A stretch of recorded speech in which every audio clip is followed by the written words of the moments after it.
Lecture 9, I found you some extra time in your day. I think I have some great ideas in which you're going to have some extra time to do these things that I've asked you to do. Use it for your homework or fun or just extra visualization time. And by the way, just because I've given you an assignment to listen to a guided visualization this week, you can always take time to sit down and visualize your big goal or a positive result to a situation in your life that may be going on. You don't have to do what I say exactly. You can now understand what precision visualization is and what it is we'll be practicing this week in the guided visualizations using any visualization you choose. Okay, so let's talk about time. You see, we all have busy lives, and I've been a marketer and a social media consultant for many years. I'm a big advocate that as a business or a brand that you need to be online and utilize social media to market your brand, your product, or your company. And that goes for almost every brand in every industry. If you're invisible online, you're invisible to future customers.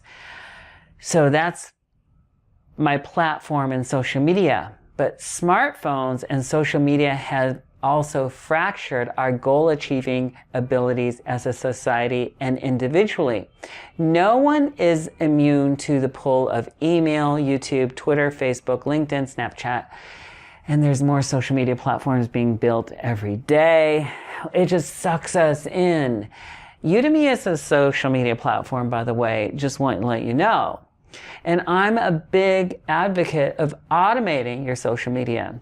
If you are a brand, so the person running the brand can promote your brand and interact with their audience without actually doing it manually, they have to automate. By the way, many of the likes and comments you receive on Instagram and other platforms are actually automated. And you didn't know that, did you? Now you do. But you may not be a brand.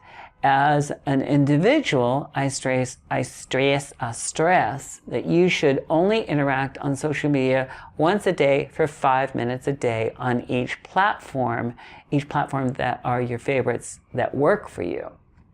You see, the job of every social media platform is to keep you on it so you see as much advertising as possible. Facebook might seem to you like a communication center or a news outlet, but that's just the way it's crafted and designed. It makes people feel like it's a happy, actual place where you can keep up with your friends.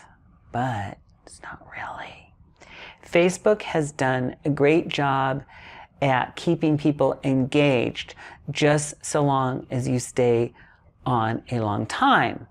But all that stuff is just mind pollution, and it affects you and it distracts you. It makes you feel connected, but it is a false connection. Even your friends shame you, like when they don't get likes from you on their stuff. How many times has a friend or a family member came up to you and said, "You didn't like my picture, my kitty," and they guilt you?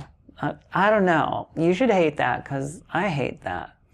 And I'm a member of many Facebook closed groups, and I talk to my audience on my private Facebook page. Actually, it's not private, it's open. But I get to be more personal with that audience there and the Facebook pages that I'm on. It's a way for me to feel energized and connected because I can focus on certain people and avoid random mind pollution by scroll, and scrolling my regular timeline.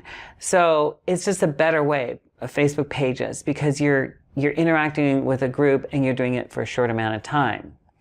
And you know the idea or theory about giving up $5 a day, that $5 a day habit to Starbucks?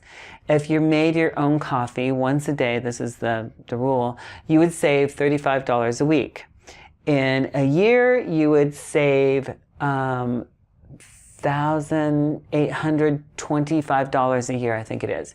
In 10 years, you'd save $18,250. That's a down payment on an apartment or a car. And you'd save about 140 minutes a week if you stopped going to Starbucks.